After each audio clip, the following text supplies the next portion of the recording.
Boa noite, senhor presidente. Boa noite, colegas vereadores, imprensa, funcionários da casa e todos que nos prestigiam até o momento. Venho a esta casa hoje para trazer um presente para todos nós. Um presente que, no final de semana, chegou até minhas mãos e eu não posso, como médico e como parlamentar deste município, deixar de compartilhar com todos vocês. Primeiro mestre em pneumologia e primeiro livre docente em cardiologia da URGS. Pós-doutorado nas universidades de Edimburgo, Londres e Califórnia. Um dos fundadores do Instituto de Cardiologia em Porto Alegre. Nesse momento, chefe do Serviço de Hemodinâmica do Instituto de Cardiologia de Porto Alegre. Estou aqui falando do nosso colega, meu colega e amigo Carlos Antônio Gotchá, que aos 81 anos, hoje, conversando comigo pelo telefone, eu perguntei: doutor, o senhor não tem medo de ir trabalhar? Ele me disse: tenho medo de ficar confinado em casa sem a dignidade e a felicidade do meu trabalho. Eu vou aqui usar a tribuna para transcrever um texto que recebi do colega Carlos Antônio Gotchá. A atual pandemia do coronavírus, em parte, é real, mas em grande parte foi construída pela sua maior propagadora, a mídia totalitária que não admite o contraditório. Aliás, os maiores crimes da humanidade têm sido cometidos por não considerar que o outro existe. Sócrates teve que beber cicuta para criticar os falsos deuses atenienses. Cristo foi crucificado por pregar tolerância e amor. São Tomás de Aquino foi considerado herético por tentar conciliar fé e razão. Tiradentes foi enforcado porque quis independizar o Brasil. E Hitler foi eleito Homem do Ano em 1938, ocupando a capa da revista Time. Esses exemplos, num oceano de outros semelhantes, apoiaram-se praticamente na unanimidade da inconsciência coletiva na respectiva época. Toda unanimidade é burra.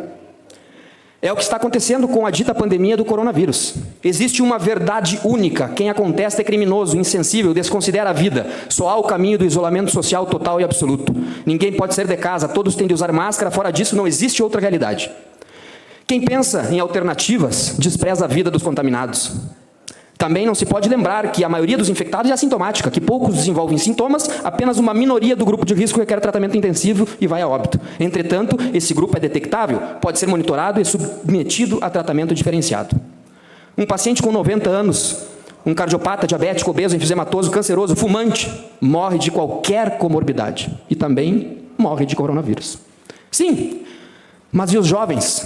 Também morrem, mas muito raro, muito menos do que H1N1, dengue, malária, tuberculose, infarto, suicídio, atropelamento, assalto, assassinato, drogas e mais. A verdade é que esse bombardeio total, constante e suspeito dos meios de comunicação baseia-se em premissas erradas. Não há um grupo controle, não há comparação com outras doenças, não há determinação de comorbidades, só empurram números absolutos em cima de encalços. Qualquer doença, se focada exclusivamente em números absolutos, surpreenderá pela mortalidade causada. Dados recentes mostram que o número de suicídios é quase 3 vezes maior que o de mortes por coronavírus, que parece ser a única causa mortes existente. A criminosa campanha de terror dos meios de comunicação desnorteia a população e causa maiores desgraças que a causada pelo vírus. Desespero, miséria, depressão, fome, suicídio, todas conhecidas condições alavancadoras de óbitos, mas isso não é quantificado. Veja bem, ninguém nega a importância da pandemia, nem que deva ser energicamente enfrentado com medidas racionais, porém não pela mídia, por políticos ou juízes que nada entendem e não escondem outros interesses, mas parecem ter mais poder que médicos competentes. O que acontece na realidade forma um conjunto de 2 quadros indissociáveis. Número 1, de um lado, a própria doença, com o seu quadro clínico geralmente benigno ou assintomático, ou com gravidade numa minoria, mas mais suscetível.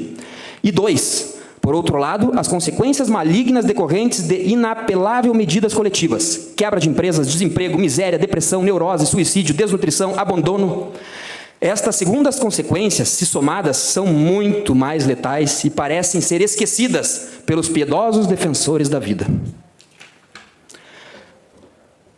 Começando pelo ridículo isolamento social, que confina pessoas em apartamentos mal ventilados e impede de ensolararse nos parques e nas praias, algo muito mais saudável. Ridículo, gente. Nós fechar os parques no momento em que a gente tem que fazer com que as pessoas estejam livres, até porque chegou a mim também, uma pesquisa mostra que raro são os casos de contaminação ao ar livre. O vírus não se dissemina ao ar livre, só em locais fechados e com aglomeração. O afastamento de 2 metros, mãos limpas, uso de máscaras, tem muito mais efeito anticontágio. Confinamento só estoca o vírus para ser solto depois e prolongar o problema, enquanto os gestores arranjam tempo para explicar a falência, por peculatos ou desvios de recursos para a saúde. As neuroses de crianças e adultos gerados pela prisão arbitrária, a agressividade desenvolvida pelo não fazer nada, feminicídios, suicídios, assassinatos de vizinhos, desfechos reais, não são quantificados pelos isolacionistas. É fácil noticiar mortes e o valor do confinamento sentado no púlpito televisivo. Doloroso é o que eu ouvi de um ambulante. Doutor, é melhor morrer do tal vírus que de fome? Ou de outro, periférico mais abrangente. Esse discurso de que a vida está em risco não surte efeito na periferia, onde a vida é um risco permanente. O pior é que já foi demonstrado que o índice de infectados é aproximadamente o mesmo com ou sem isolamento social. Países que enfrentaram a pandemia sem histerismo, com relativa abertura, demonstraram resultados positivos. Sim, dizem, na Suécia, teve mais mortes que em alguns outros promotores do confinamento radical.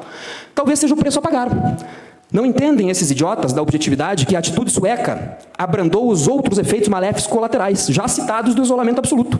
Continuam não entendendo que focar só na doença, destruindo a economia, causa muito maior prejuízo em vidas e qualidade de vida, pois economia saudável propicia a vida, e o contrário mata mais que o vírus. O preço da cura parece ser maior do que a própria doença.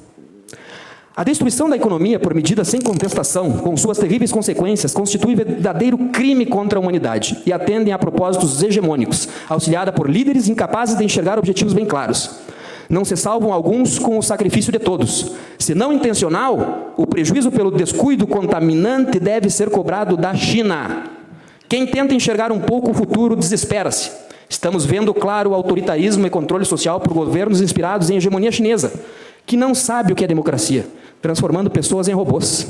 Alguns dizem, mas lá na China eles conseguiram controlar, fizeram lockdown. Vai morar lá, que eu tenho certeza que tu vai pedir para voltar para uma democracia que nem o Brasil. Nós não podemos comparar um governo autoritário, um governo de ditadura, em que se o governo disser para te ficar em casa, tu colocar o pé para fora, ou tu é preso ou tu é morto. Onde a estrutura do governo te dá comida em casa, onde a estrutura do governo te dá remédio em casa, onde o lockdown, que é uma ferramenta da medicina que nunca foi usado até então, lá pode funcionar mesmo. Aqui, com a nossa cultura, não funciona. E é isso que eu tenho dito. Nós temos que nos adequar o tratamento à nossa cultura. Na Alemanha, por exemplo, conseguiram lá fechar o país por 3 meses. Isolamento total. Parabéns. 90% do povo alemão tem condições de ficar 3 meses parado. Por quê? Porque tem capital. E o capital nada mais é do que o resultado do trabalho acumulado. Eu e muitos aqui temos também. E quem não tem? E quem trabalha no mês, para no outro mês pagar a sua habitação, seu alimento, seu remédio, suas vestes? E esse aí? Será que nós somos tão egoístas de pensar apenas no nosso umbigo? Não é possível. Direitos consagrados são constantemente violados, como o de ir e vir e o de escolha, que ficam subordinados à licença de qualquer guarda munido de uma autoridade que não pode ter, abordando pessoas, caçando-as nas praias ou até nadando no mar. Uma estupidez sem nenhum sentido, que mata a alegria, o exercício e o lazer. O que estão fazendo? Sugere terrível cenário, não longe de implantar-se e destruir todas as conquistas humanas de direito e de liberdade desde a Revolução Francesa. O que certa e poderosa mídia faz é um ensaio aterrorizante para transformar pessoas em robôs, sem face, sem vontade, sem críticas, autômatos obedientes a decisões estatais, bem ao gosto dos inspiradores asiáticos. Todos os heróis que morreram no passado para termos liberdade estão sendo ressepultados pelos novos psicofantas e suas medidas esdrúxulas e mortais. Outro aspecto a considerar é preciso ter cuidado com a higienização, porque todo extremo é maléfico. Se pega a moda de esterilizar todos os objetos tocados, de não apertar as mãos, impedir o ar ambiente com filtros e o contato uns com os outros por paredes plásticas, a longo prazo, o sistema imunológico atrofia-se e abre portas para futuras novas pandemias por faltas de anticorpo desenvolvido. Assim, dizimaram-se populações indígenas. Ao chegaram na América os primeiros europeus que assintomáticos trouxeram o vírus da gripe comum. Uma criança que engatinha e leva a mão na boca está desenvolvendo imunidade. Querem roubar até nossa imunidade. Pessoas rígidas, no pleno uso de seus direitos, são discriminadas pelo simples fato de terem 70, 80, 90 anos. De novo, os idiotas da objetividade desconhecem não ser o número de anos, mas o estado biológico que torna a pessoa mais ou menos suscetível ao vírus. O idoso tem direito a viver, divertir-se e fazer escolhas. Afirma com propriedade Rosário Pinto Correia, da Escola Lisboeta de Trabalho e Economia. Os idosos com mais de 70 anos, como são chamados agora, primeiro, não se veem como idosos. Segundo, não são idiotas. Terceiro, em muitos sabem mais que os mais novos. Quarto, querem gozar a vida como todos e, sobretudo, têm, como todos, o direito de escolher.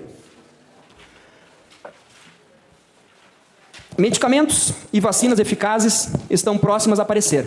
Necessita-se repudiar e evitar as consequências do ditatorial controle social.